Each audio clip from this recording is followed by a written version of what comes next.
Hey guys, what's going on? Absolute Beast here, bringing you guys a video today. So, wasn't really sure what I was gonna do today as far as content, and to be honest, I'm not really still 100% sure where we're gonna go with it. So we'll see where we go. But this race is on Monza with the Ultimate GTR. I actually thought that it was the other version of the track, so I started slowing down right there.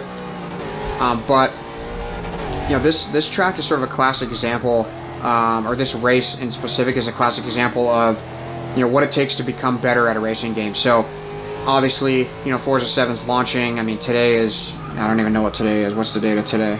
The 12th, or the 11th. And, you know, obviously, of August. So, obviously, we're only about 6 weeks away. And, you know, it's getting exciting. It's getting close. And I did talk about in my previous video about, you know, the my Forza training camp, as I'm calling it, which is, you know, going to be me getting back to preparing for Forza, so that I can be back in top shape by the time the game comes out. And it's gone really well. I've raced for I raced for a little bit the other night, and then I raced a little bit more last night. I actually raced in multiplayer for the first time in a while, and man, I was kind of all over the place. But I will say this, going back to driving, I started in R class, which is the class that I have the most driving time in, most seat time in, which was the McLaren that I drive in there. I mean, it felt pretty good. I can't lie, you know, like all these showcase events. This is one of the exceptions, because I drove the Ultima in that class, in the R class, a decent amount also. So I'm pretty familiar with that, and that's why I got to this race. But this is just a reminder of, you know, driving all these showcase events and driving all these like lower class cars. These cars don't handle very well and stuff. It's just a great reminder of you know, how to become better, because I was driving the McLaren, and it's, you know, it is a race car, and it felt really good. And you know, this race in particular with this car, this is from like 2 weeks ago maybe.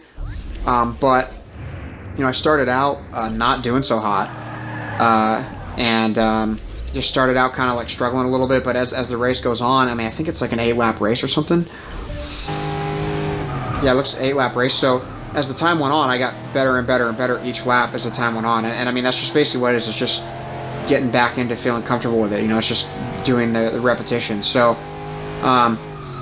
you know, something that I'm going to be doing, trying to get prepared for Forza 7, you know. Obviously, it probably even, I didn't even think about this, but it also helps to be racing these tracks again, so that I know these tracks, because a lot of these tracks are going to be in there.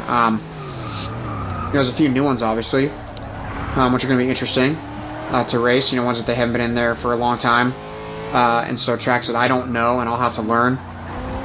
But you know, just learning to, you know, use the car and use every inch of the track. It's important. You know, they have rumble strips in certain places for a reason, and so it's really important to use every bit of the rumble strips that you can.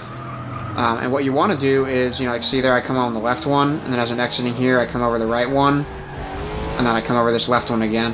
Well, I didn't that time, and then I come out on this right one. So, anytime you're going through a turn, I mean, you want to, you know, those of you who are into the more hardcore simulations, you know what I'm talking about, but those of you who are a little more casual, you know, the rumble strips are there to line the edge of the track, but as long as the lap's not dirty, when you touch those rumble strips, then, and as long as you don't lose speed, like you don't upset the balance of your car, there are always some curbs, like for example on Prague, in particular, there's a couple curbs, and I think there's one or two on Silverstone, that when you hit them, they sort of mess up your car's balance, and you know, you shift the weight, and then your car slides or whatever.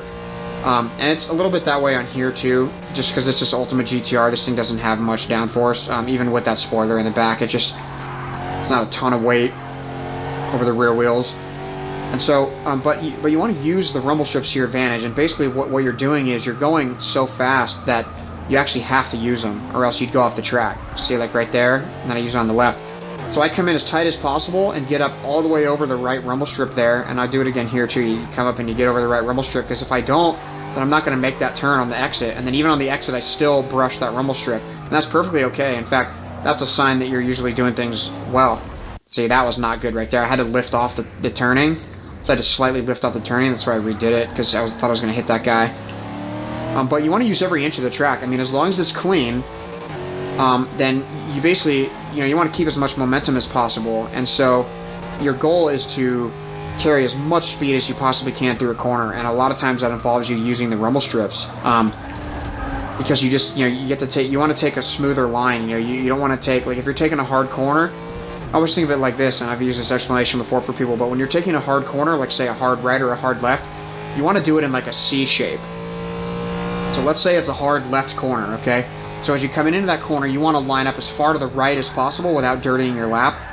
I don't know what that was right there, honestly. It was absolutely horrible though, wasn't it?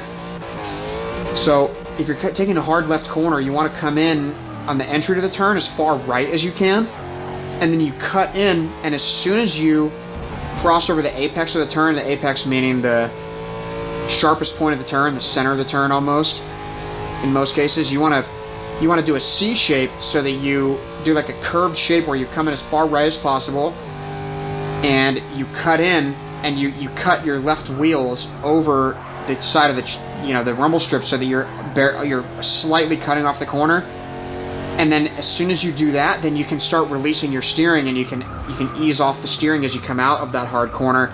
And what happens is you get back on the gas as early as possible, and you let the steering release itself, and so it basically pushes you toward the outside of the corner.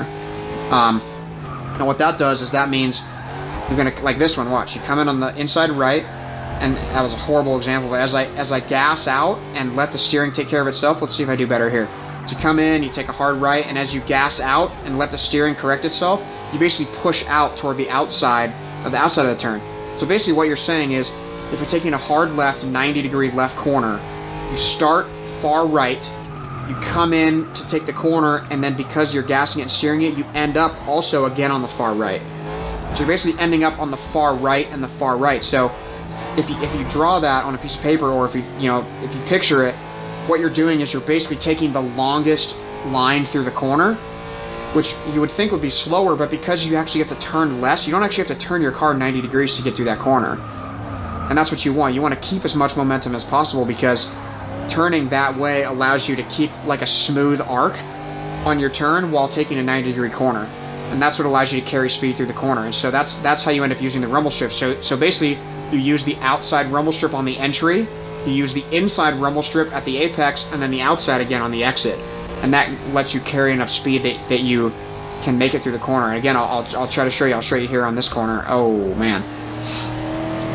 So I'm coming up to these corners again. So you basically, I'm pushing to the inside corner here, and as I accelerate out of the corner, I'm pushing toward the outside left of the track. And that's basically what that's doing, is that's allowing you to lose less speed, because the less you have to turn your car, the less speed you lose. So you don't want to necessarily, like I'll do it here. Watch, I'll start in the far left, and then I'll cut in over the inside rumble. That was a little bit too close there, and then I end up pushing out to the outside left. And that just allows you to keep the car as straight as possible. So basically, and here it is again here, that was too much over the grass, and that didn't work out. But that's what you want to do. I mean, you have to be doing that. And so because you're flying through the turn and there's so much going on as you're going through the turn, there's literally an endless amount of improving that you can do.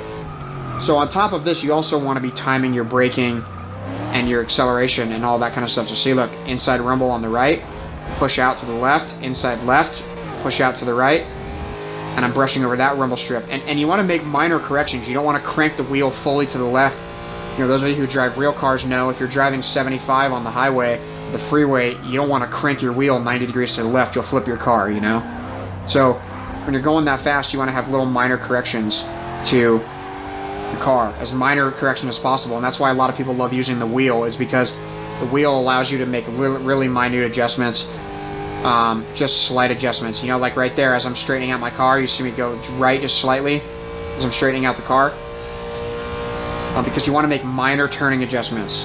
And coming into this turn here, I'm going to do the same thing. So I'm going to make a minor turn in, and I'm going to feather the gas as I go through this turn so that I can come in on the inside and then exit toward the outside. And basically what you're doing is you're keeping the momentum of your car. So here we go again, right? Inside left, so you go inside right, and then I push out to the left, and I brush that rumble. That sound you hear when you brush over the rumble, that sound, oh man, it's a perfect sound. Let's see if we can hear it on the way out here. So you hear that? It's like, here it comes again right here. You hear that? And that's flawless. I mean, not flawless. There's always room for improvement, but that's about as good as it gets right there. So lap after lap. And by the way, horrible recording gap right there. I don't know what happened. I lost 30 seconds somehow. So, but the goal is to be smooth. Smooth, smooth, smooth is the key. So what you're doing when you're racing, you're getting smoother on the gas, smoother on the shifting, smoother on the braking, smoother on the turning. So as you get better at all those things, lap after lap after lap, that's the only way to improve. So each lap, you're going to get better and better and better. You're gonna learn, okay, that exit I took was a little too much. I gave it a little bit too much gas, and I ended up going slightly off the track, so I need to give it a little bit less gas. You know, I'm coming into this turn, I didn't give it quite enough gas. There it is again. Let's see if I can get another one on this exit. And that's beautiful. That's what you want. You want smooth, smooth, smooth. And I've said this before too, but as much as you race, there's always room for improvement. No matter how fast you are, if you race more, you will improve. There's really no theoretical limit to how much you can improve, because it's all based on how smooth you are. And the smoother you are, and the less correction you have to make, the better things go for you. So for example, I used to think on Forza 5, my goal was to not have to ever touch my stick on a straight line, because each time you touch your stick going in a straight line, you're basically slightly affecting your time. So my goal was to set up my turn so that as I exited a turn, I could literally go straight without ever having to touch the stick. Now that's a little bit of a pipe dream, but the less you can actually turn your car to affect it, the better. And that's the goal. So that's the only thing that can get you better, is just racing and practicing. And the reason is because you're constantly getting better. Now if you just went and you did one lap of a bunch of different tracks, over time you would get a little better and you get a little more familiar with the car.